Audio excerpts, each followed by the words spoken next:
Aron Ra, special guest on Facebook. You can check it out on Instagram, Twitter. We're all over the place on YouTube. And catch up on that because there's a lot of great content on that.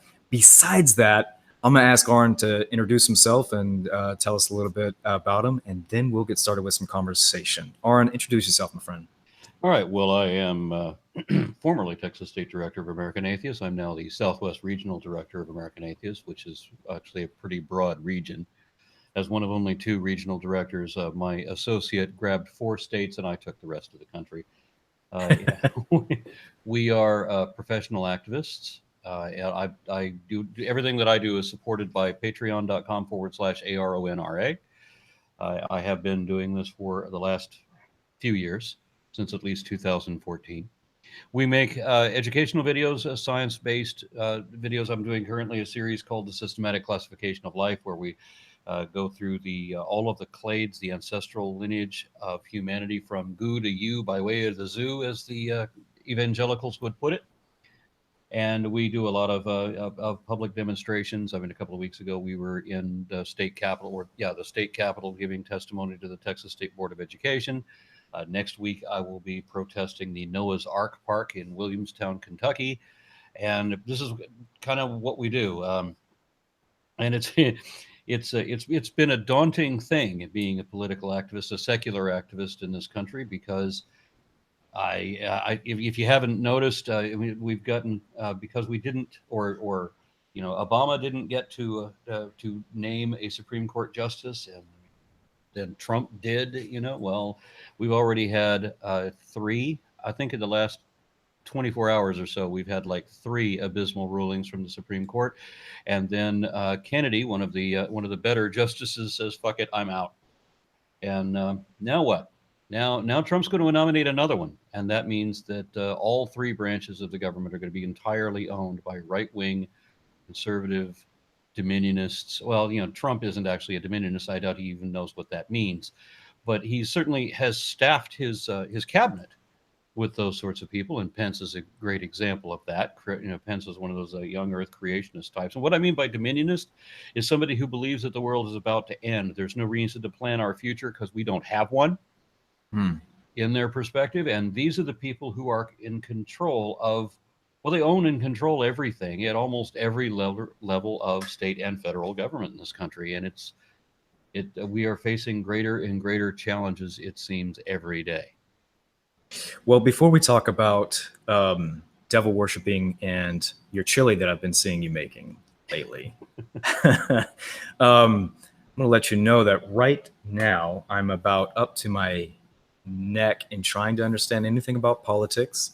But what does it mean that, do we really think that Trump is really religious, or what's really going on? Trump is not religious. Trump is like a great many of the Christians in this country, where they will proudly tell you that they are Christian. They will brag and tell you what great Christians they are. But I know several, for example, that will brag that they are more moral than I am because they are Christian, even though they've never cracked open a Bible and they don't know what it says. They don't care what it says. They don't know what a creed is. They don't know what any of the requirements to be Christian are. They just think it's because you were born into a Christian family that automatically makes you Christian, and there's nothing else you really need to know or say about that. That really does seem to be the case. And Trump is in that position where he's never given a moment's thought to any of this. I mean, he assumes that there is a God the same way most of us assume that there are other planets out there somewhere, but it's not something that he ever actually thinks about. It certainly isn't anything that seems to impact his day. But he realizes that this is very important to other people, so he'll pretend that it's more important to him than it really is. And that's his actual position. I think he believes there is a God, but doesn't necessarily believe that it matters. Yeah, well, I think that's most of Christian culture, and we're going to go off of just my experience on that in case Christians feel like I just misrepresented them in that. But I think most persons involved in Christianity go through their daily lives, and I, for one, who was in church for most of my adult life, sat next to persons who seemed all too willing to profess or proclaim that the Christian deity is the one true deity, but yet are very uneducated biblically. They don't know their scripture. If you were to tell it to them, they would utterly reject it. And then if you put it in the context of biblical, they would reject that and, start cherry picking. Yeah, very often they'll tell you that whatever when you complain about something that the Bible actually says, this is a common argument. When you say, well, the Bible says X, and the believer says, no, it doesn't say that. And then you show where it says that. And then that's not what it says immediately becomes, that's not what it means. Right. yeah. So they've got an alternate interpretation of everything. And so the reason that they always tell us whenever we read something verbatim is just what it says, that we're taking it out of context is it seems, I think, to mean that we're taking it out of the context of the interpretation of where you're going to rationalize or justify it no matter what it takes. That does seem to be their position. Well, let's switch gears for just a second, then we'll come back into this. What's up with all this chili you're cooking? Tell me about that. Are you trying to perfect a recipe there, or? Well, I live in Texas. Yeah. When I had family or friends over, there's only a couple of things I can do to entertain. One is I can barbecue a whole lot of steaks and ribs, and I did that last week. And then, my kids were coming by for a visit, and I didn't want to do the steak again that I had just done the night before, so we'll do up chili this time. And I make a big cauldron of it too. And every time I've done it, it's gotten a little better. I did send someone to the hospital the first time I did it. But then I worked out that, making it hot is easy. Making it good is the trick. And that's the one that I've had to work on. Yeah. So you're still perfecting that recipe then. Any secret ingredients or just attaining the right mixture? Well, for me, it was living with an Italian a number of years kind of taught me how to make a decent sauce. So there's no way to speed that up. Nice. When you put in all the spices, and there better be a whole lot of them, then it does take hours and hours for the chemical composition to diffuse out throughout the rest of that sauce. So you have to allow it the time that it needs, and don't skimp on anything. All right. Well, I'm out of my league there too. All right. So I don't know anything about culinary skills or politics. So let's move on to something else. Let's move on to something I do know a little something about, and that's filmmaking. So what are your thoughts on the series so far that you're involved in? How are you enjoying the series? You talk about the series you're doing? The series I'm doing with you as the subject. Okay. Yeah. Well, I'm very pleased with the way that you put this together, the way that you put a feel onto it. There's definitely a mood written into it. I wish I could put background music in my stuff like you do, and then all the nice slow-mo stuff and everything you blended very well. Yeah, I am very much enjoying the series. Nice. Yeah, I'm enjoying producing it. You're a very easy person to film, by the way. With very minimal direction at all. You hit those dramatic cues, and anybody behind the camera just absolutely loves that, by the way. That and your dialogue. So, I mean, your dialogue itself is the story there. A couple days ago, I was at a protest of a church downtown where Pastor Robert Jeffress, who's one of Donald Trump's personal people that called him up to give him whatever bad advice they can. He was giving a sermon to declare he was declaring the United States to be a Christian nation. Yeah. So there was a bunch of us outside protesting that. And of course we had to face a lot of believers, which is always fun for me when I encounter a number of believers who've never encountered a free thinker before. I mean, whether it's atheist or agnostic or any science-minded apatheist, anything that, where they're not part of their belief system. It's difficult to try to figure out how to correct what's going wrong in that head. Because it's like when you unfold a tent, or when you didn't unfold it, you found the tent unfolded, and now you're told to put it back in this little bag or the little box that it came in. Yeah. And you have to figure out how is that supposed to be done. That's what it sometimes takes. I mean, the way that people come out of this perspective, it's not like you can just correct the thing they got wrong. Yeah. there's like so much other stuff in there that when I get into their heads, I'm like, I don't know where to start. I mean, like for example, one person told me that she wanted me to explain evolution to them. And I was, okay, I'll be happy to do that. But rather than just have me talk one-sided, let's see where you are, and then we'll see what needs to be adjusted from there. And she said, okay, well, she thought that evolution was one bunch of molecules gathers together to make a fish, and another bunch of molecules gathers together to make a man. Like, yeah, we got a long way to go with that. Yeah. So what do you find is kind of the most difficult part of that? Is it just because is it tackling and pushing back on the bias against something like evolution in the mind of a believer, or is it addressing how they arrived at their beliefs in the first place? I find that everything they know is wrong, and that's the difficult thing. I mean, like I was in a debate online a couple weeks ago where we challenged this one person who was arguing for creationism, and he said that he accepted microevolution, but then described microevolution as you put your head in a bunch of water and you grow gills. He didn't accept macroevolution because he has no idea what it is, but he said microevolution was you put your head in water, you grow gills. He thought Waterworld. That's the extent of his knowledge of population mechanics. Have you seen Waterworld? I have. then you understand how impressed he is then, and that's because that was a great movie. Who was in that? Kevin Costner. Yeah, which is a mark against it right there. About the only advantage it had to it was that it was one of the last movies to star Dennis Hopper. Man, who is that? Most famously, I think one of his first movies was where he was an Easy Rider, and he's the one that's wearing the hat and the brown leather jacket with the tassels coming off. Yeah, I don't know who that person is, but I just remember probably before your time. yeah. I was impressed with everybody's tan in that movie. I'm like, oh wow. And then, do you remember what Kevin Costner said at the very end of that movie when they finally found land? Do you remember his like kind of one-liner?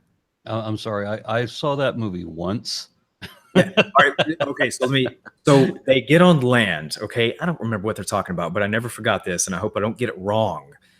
They have the option of staying on land, but Kevin Costner has gills, right? So he's going to go back out to water, and his reason for doing so is he says the land doesn't move right.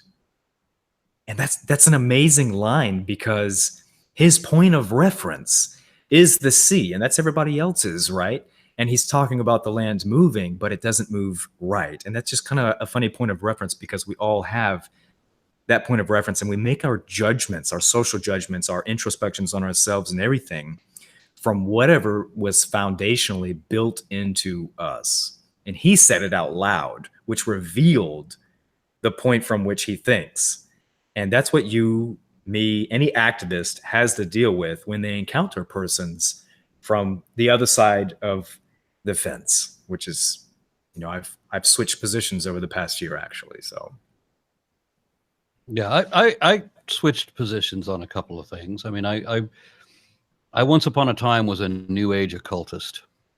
Yeah. And I believed that all living things had an innate vitalism or a life force.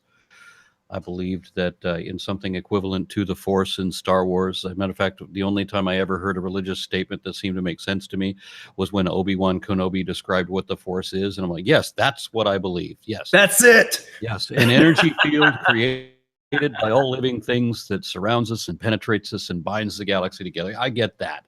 Yeah. And so I imagined that the Earth was a biosphere of living energy of some type that was undetectable by current technology, but not necessarily undetectable by any technology. Because at the time, I believed in an awful lot of pseudoscientific woo. I believed in Kirlian photography and ectoplasm and all the parapsychology, all that mess. And I never even questioned, why do they call it parapsychology? If you're talking about, being a scientist and you can discover ectoplasm and everything, why would that be para anything, and why would it be psychology? Well, now I understand. Because because it is completely bogus. You're just making it all up. That's why we have 13 seasons of Ghost Hunter, 13 seasons where they never find anything. Yeah. So, you know, when I came out, I had people ask me if I believe in anything supernatural, and, you know, ghosts came up a few times. And listen, as a believer, I was afraid of ghosts. Like, I didn't want to encounter anything like that if somebody were to tell me that, you know, this place is haunted or there's spooky action going on. But when I deconverted from Christianity, now I'm thinking, you know what? None of that seems to have any basis in reality. So sure, let's go. I'll be the brave one. I'll go into all the way into the dark house and whatever, and then you're all going to be singing my praises, you know, and I might be spooked a little bit because it's dark, but really I'm not expecting anything supernatural, whereas all the rest of you are. Yeah. So it doesn't bother me terribly if I was going to buy a house and the house is greatly reduced in price because there was a sea of murders performed there. Okay, well, hey, that means it's cheaper, right? Yeah, there you go. The advantages, right, of not being superstitious. Yeah, just tell me which rooms not to hang a blacklight in, and I'll be good. Yeah, there you go. Well, talking about your past experiences, I had somebody today comment on one of the videos that I posted of you, and they said for sure, they didn't actually name you, but they said that guy. So they made a reference. My voice is at the end of the video and my picture, but you know, the video's really got you all in it. So my assumption is when they said that guy is a devil worshiper, I'm just assuming they mean you. So were you at any point a devil worshiper? No, I do have a lot of respect for the Satanic Temple because Their chairs are red, right? I have a lot of respect for the Satanic Temple because they are strong defenders of the First Amendment.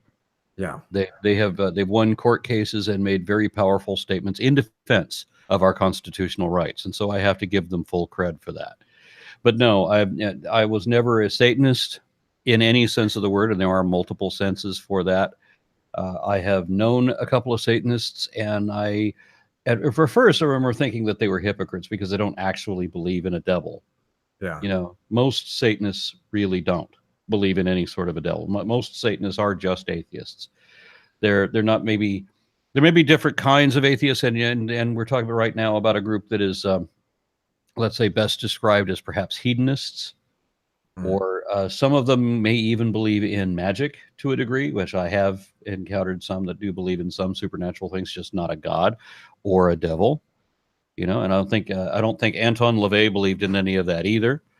But I just never identified as satanic. I mean, I'm more on the skeptic side. I'm clearly a humanist rather than the hedonist, and I want to be associated with rationalism and skepticism and so forth. I mean, to just because, you know, you could probably tell what kind of music I like by looking at me doesn't necessarily mean that I'm as satanic as they always said that Ozzy was when he wasn't either. Yeah. Although that was a good game to play. I mean, it was so easy to freak people back in the 80s. I mean, if you had earrings, if you had tattoos, if you rode a motorcycle, if you just anything would equate you with, you know, the dark forces or what have you.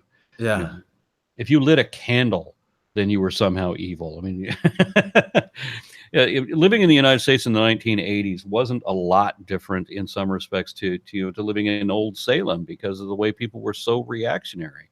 Mm-hmm. It's what they used to call satanic panic, or what they now call satanic panic. They didn't have a name for it then. If you could, so how long have you been an activist? 20 years. 20 years. Since just before Y2K. So you're in there. You've got your stake. You are a shareholder in activism. Let's switch it up just a little bit. If you could be doing something right now other than activism, what would it be?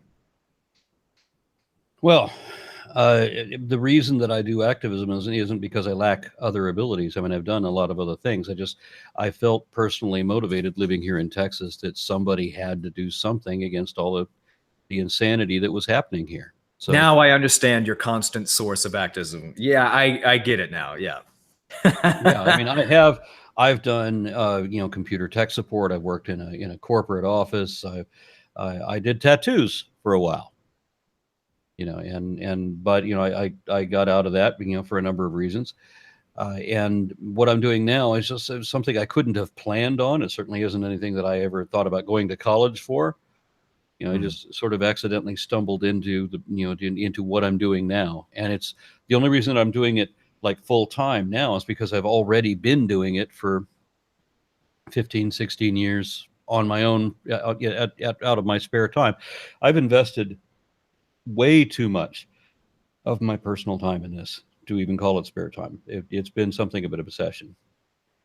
I immediately, yeah. So I do commercial and now activist filmmaking, and doing activism is a full-time job, Monday through Friday, and of course weekends. Because with the filmmaking, you're constantly producing, editing, and just doing all kinds of stuff, marketing, and coming up with things. The activist side is a full-time job, and I also have to do commercial, like, to get paid, right? So I get it. I get the investment there, and I get the passion and drive behind it. Why is it important, Aaron, for people like us who were once religious and held dogmatic spiritual beliefs? Why is it important for us to exist in the activism world rather than just let it go and be quiet and go on about our lives? Why?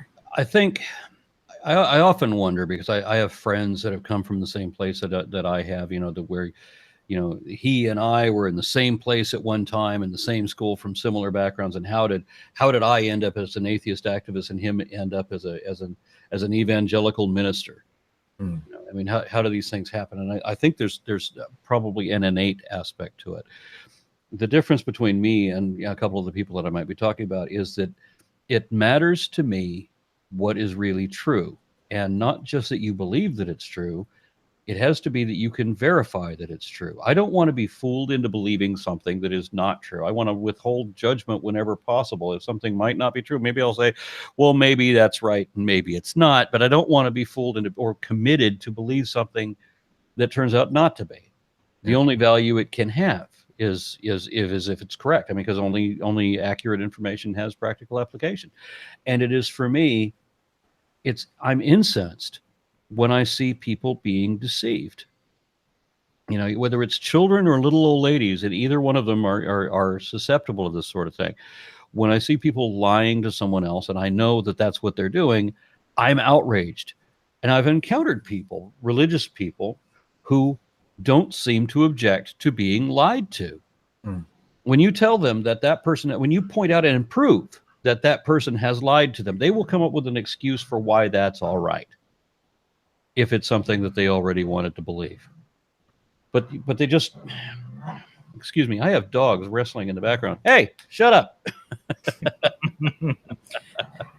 I've only been out as a non-believer and not believing for about a year, just under a year. And sometimes it feels like a whole different life for me, that when I look back on it and I kind of question, like, how can you believe these things? Or how can you progress through life giving money week after week or month after month, being involved in these cultural activities, which are clearly dogmatic, without applying a level or standard of scrutiny behind the reasoning of why you're doing these things? I look back on it and I'm in awe, and yet I did that for nearly 20 years. And that builds on the frustration when I have conversations with these persons, and you're kind of faced with what you said at the beginning of this interview. Okay, how do I pack back up the tent that somebody else drug out, and then somebody else walked by and adopted, like, oh, that's just how the world is. And I just find that it's oftentimes very little progress in the persons who are already steeped in their thoughts and their beliefs. And the most rewarding part of activism, from my perspective so far, is the persons that are right at about where I'm at, where they're in that deconversion zone, and they need to see people like you. They need to see people like me producing content, you producing content, other persons who said, hey, we were there and this process is okay to go through. Because oftentimes, I'm sorry, go ahead. Because oftentimes where they're coming from, if they're coming from a place of dogma, it's that dogma which suggests now that they're losing value, they'll go to hell, whatever. There's some dehumanizing part of that, which is why on Fully Deconverted, part of our operating principle is the disenfranchisement of dogma for the greater good, because there's no authority on truth except for truth itself, wherever that leads us. Just clarify for people listening in what you mean by dogma, because dogma can be the body of beliefs and doctrine and so forth, but the way that when you apply it as the word dogmatic, then it's something that you're going to believe this and you're not going to be reasoned with, and you're not going to change your mind even if you're proven wrong. There's where I have a problem with it. Yeah, dogmatic in this sense would be the fact that whatever this scripture is, or whatever this held belief is, or this stance or whatever, it doesn't matter what evidence can be presented against it. This dogma stands on its own authority, and that's the dogma I'm referring to. I have often heard people admit to me that these may be what the facts are, but I prefer to believe this. Yeah, it's one of my biggest complaints. My wife arranged a debate many years ago, and before anyone really knew who I was. I was in a moderated public debate in writing against some people on the Board of Education. One of them admitted he's going to argue that he's no transitional species, but he admitted that he knows that there are. But he wants to teach students that there are none, because he said it was important that they believe there are none. So he's made an admission that he's going to lie to other people's kids in public school, because it doesn't matter what the truth is, as so many of them have said. All that matters is whether you can make them believe. Yeah. And why do they have to believe? Well, you can't believe if nobody else believes, so you have to share the delusion. That's one of it. And then two, how are you going to fund it if you can't get other people to fork over their tithe or vote exactly as you tell them to? And then there's many other levels beyond that, and there's many other perks to running a religion, but there's truth isn't any of them. They all declare, absolute truth with a capital T, but there's not actually any truth any religion can show, because the truth is what the facts are, what we can show to be true. And religion doesn't have any of that and doesn't want any. How did religion pop up in the human race? How did we come up, and why do we hold on to it so strongly? In my book, Foundational Falsehoods of Creationism, I give a description of what I think that is. That we have the ability to draw patterns, that we see patterns even when they don't exist. This is why we see animals in clouds. This is why we see human faces in our floor tiles, things of this nature. And so we establish these patterns, and then we always imagine agency, because it's the easiest thing to imagine. If something happens, it's because somebody did it. It's not because of the physics or the chemistry or how these atoms are exchanging electrons. It's always because somebody wanted to do it that way. And one of the way how you get to that is by being a social animal, as we are. There's a great deal of consequence as to what you might be doing when you think no one's watching. So it's best to comport yourself as if somebody might see you, even if you can't see them. That you might have admirers scoping you out, or you might have enemies sizing you up. And then, because we are vain creatures, it always extends beyond that somebody is always watching everything we do and is terribly interested in everything we do, and somehow even knows what we think. And then it doesn't matter whether we're thinking we're communing with extraterrestrial aliens or the spirits of our dead relatives, or if we envision another being with magical powers that sits outside of our universe and governs the way things operate. So because we are vain, and because we draw these patterns where they don't exist, we imagine gods watching everything we do and somehow controlling everything we do. Because we might notice events happening. We'll make a pattern out of those too. But the pattern is that if this person has a number of different ailments befall him, or a series of bad luck, well, then he must have deserved that somehow. And if this other person has a string of successes, or just seems to have had a really easy ride, well, then he must be blessed. And the word blessing, by the way, and a lot of Christians don't realize this, there is another word for that, and that's a magical enchantment. That is literally what a blessing is. Mm-hmm. So this is how we imagine that things have been orchestrated, and nobody even puts together how it is that, how did God arrange for you to get that job, or to find your keys, or my favorite, when you go pray for the job interview, how's that going to work? Is God going to take over the employer's mind and convince him to do something against his free will? Yeah, exactly. Or is he going to walk you through, take over your free will, and then force you to do something that God knows the employer would need?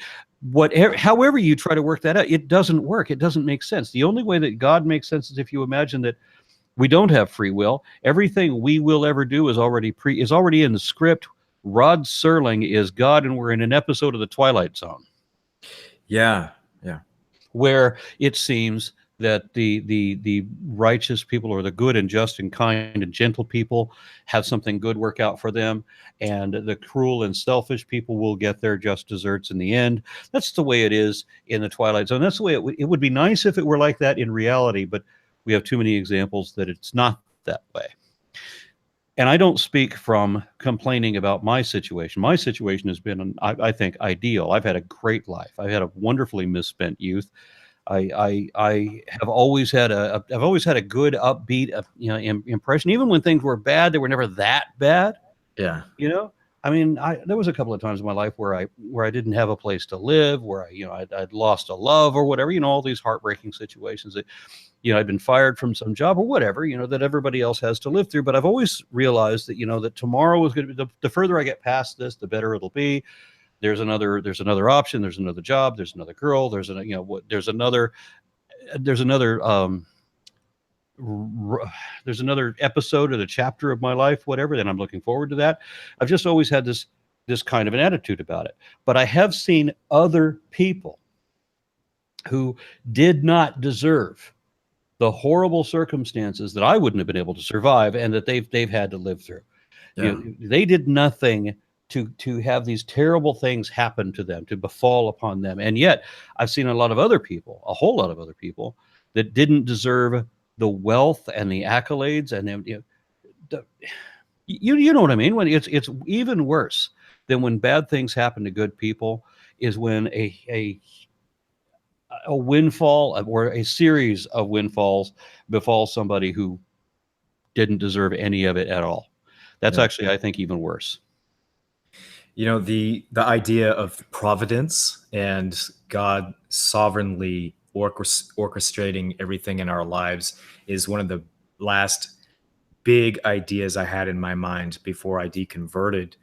And I was expressing those ideas to other Christian friends of mine in awe, saying, if we really think God is absolutely involved in all these details, imagine the causation, the line of causation that we have to work our minds backwards through in order for us to properly praise or give glory to or ascribe to God the responsibility of what's happening right now. And it just became too much. Like if God puts money in your hand, he has to take it out of somebody else's hand.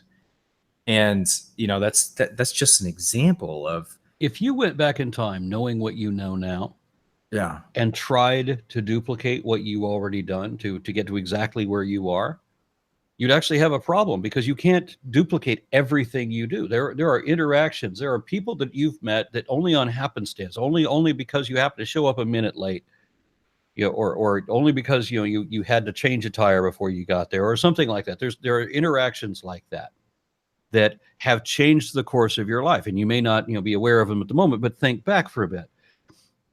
How would prophecy work if God knows all the things that you're going to do, and even if you knew all the things that you were going to do and went back in time where you're back in your young self again, and you're going to try to duplicate your life all the way to this point, you can't do it.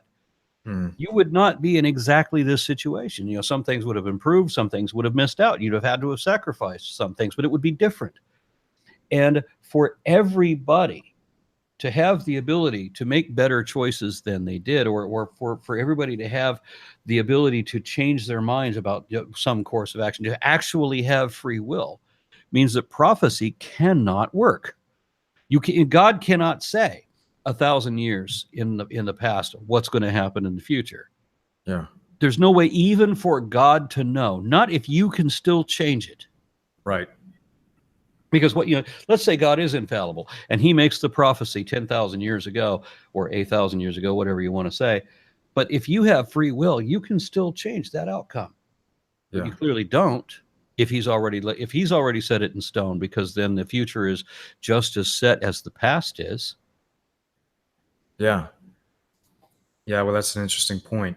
I imagine that when I was a theist, I would have rebutted against what you were saying by saying something like, yeah, well, God can imagine all possible outcomes and responds to those in accordance with some hierarchy of providence, which humans can maybe determine to what level we take that. But all in all, you climb high up enough on that hierarchy, it's going to turn out God's way, one way or the other. But I'm sure there's some logical steps there that are being excused. And it just, to me, as a long-time non-believer, those kinds of explanations sound a little bit like Men in Black when they're saying, well, that's just light reflecting off of Venus, or Venus reflecting off of methane or something. Yeah. Swamp gas. Yeah. Well, before we close out with some last comments, I was speaking to one of the members of Fully Deconverted a long time ago, and they said next time I talk to you to say hi for them, and his name is Jose Baez. So he was one of the first persons in my group that had a really strong presence, and he's got a really sharp mind and everything. So you need to know right now that Jose Baez says hello to you. Hey, Jose. And all right. Hey, Aron, you met me at a dark time in my life. That was my deconversion period. That was the first time you met me. I was completely uncertain about how it was going to turn out. The second time you met me it was turning out, everything was going through.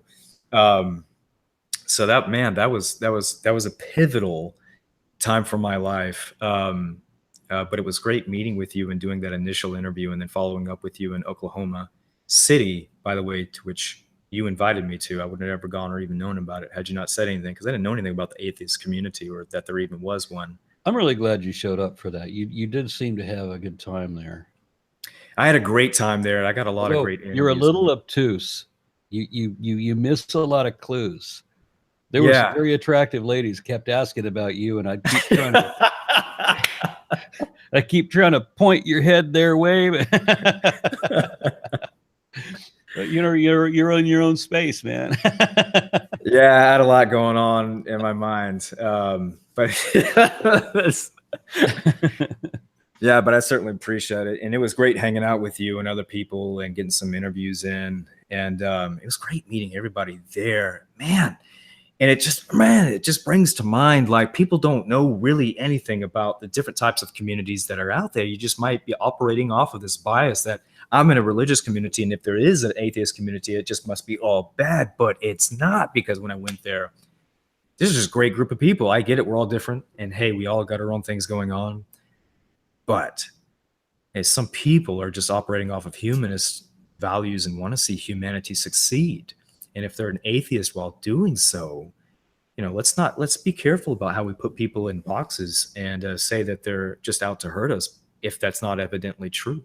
And that's one thing that I learned going to that American Atheist Convention. And that's one thing I learned by meeting you. I wasn't exactly sure what type of guy you were going to be, but hey, I was going to get an interview in, and we were going to find out. for those of y'all who don't know, we hit it off immediately, and within a couple of hours, we were at a brewery that also serves steak. So,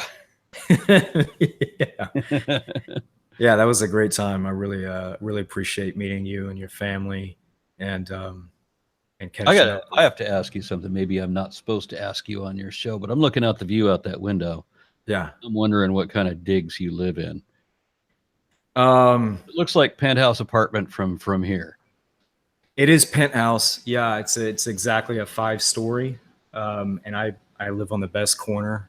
So I'll try to shift this around a little bit. Maybe you can see without unplugging anything. Can't turn I this don't all need to the way see the around. whole place. Just yeah. I was Yeah. just watching the traffic out the window, and it looked like you had a great view there. Yeah, this is a very great space for me as a creative and everything, and I can just walk down and, I'm in the city and that sort of thing. It's all right place. Yeah, I'm just this guy. It's all good. Everything that I've had, I feel like I've been lucky or fortunate in some way. Seriously, like just the best things in what I could have happened to me and just lined up in a way. I don't know. I just Yeah, I had a few days. I had a few days like that where I had an apartment in Soho in London, Yeah. and the apartment was all right, but then when you go out the front door and you're like in the heart of the world's busiest city, and it was just awesome. I can't believe I'm here, Yeah. Yeah. even if it's only for a week. This is just awesome that I'm here. Yeah, that's exactly how I feel. If it's meeting a person or if it's, lucking out on a location that I live in or anything like that, I tend to like try to slow down time and really relish and take in those moments. And I think the There, most, there's a philosophical point for you. This one's important to me. I remember when I was 11 years old, I heard somebody say, "You don't appreciate what you got till it's gone." yeah. And I remember thinking, well, that's stupid. Yeah, great I'm point. going to appreciate everything I have while I have it. Yeah. Yeah. I think time slows down for me the most, probably when I'm skateboarding with my sons. That's when things slow down. And those are my best moments. So there you go. Yeah. So that's what we do. One of my favorite holidays is Thanksgiving, which sounds ridiculous, but I want people to take stock of what you've got going on in your life. What you have to be, what you have to appreciate. Yeah. So I mean, if I were, if my situation could change tomorrow, but right now I'm happy with so much about the bike that I ride. I've had for 10 years at least, and put an awful lot of miles on it. But I still love that bike. For example, may wreck tomorrow and might not have it again, but but good run. Yeah, I used to ride a motorcycle, and I really enjoyed that. I sold it probably about 6 months ago, or maybe even a year ago, something like that. Had it since 2007. I love that. Now I skateboard. All right. Anyways, Aaron, thank you for joining me with this chat right here, and thank you for participating in the interview and everything. I might not even be halfway through producing this series with you. I think this is going to run about 10 episodes. Really? And, yeah, so there's plenty more coming. Yeah, just the way I got it broken down. Sometimes I'm like, okay, do I want to do a 20-minute? No, I'll try to put it on a 10 to 15 minute is where I want them at. So that's going to run us about 10 episodes. Maybe some sort of special one at the end or something. I don't know. But yeah, that's where we're at. So a lot of great content there. Enjoy watching yourself in them. So and everybody else, if you want to catch up on those episodes or find out where they're at, it's an interview with Aron Ra and myself sitting down. Hey, fun fact, that almost couldn't happen because it was torrentially downpouring rain in Dallas the week I flew in to meet with you, and every location was falling through. So that almost didn't happen, and I was lucky to secure a conference room in a hotel to get that with you. And lucky that happened. I don't know. I did get an apology from the location that I tried to source. They had a lack of communication where they didn't get back to us in time. and it would have been a good location. I'd selected a brewery, which would remain unnamed, but it really would have been a great backdrop. Yeah, that place looked great on some of the pictures that I sent. Yeah, but hey, we made it happen, and then we met again in Oklahoma. So, Aaron, why don't you tell everybody where they can find out more about you?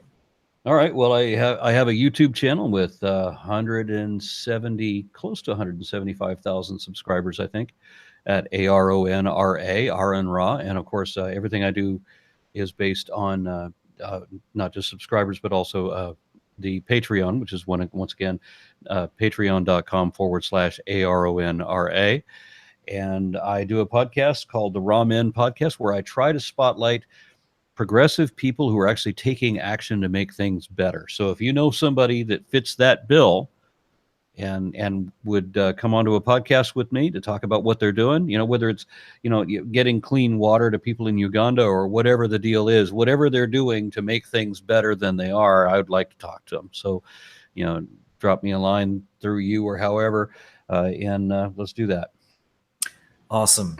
Thank you for joining me with this chat. And I guess that's about it. So everybody else, thank you for your attention. And we'll see you next time. Say bye, Aaron. Bye-bye.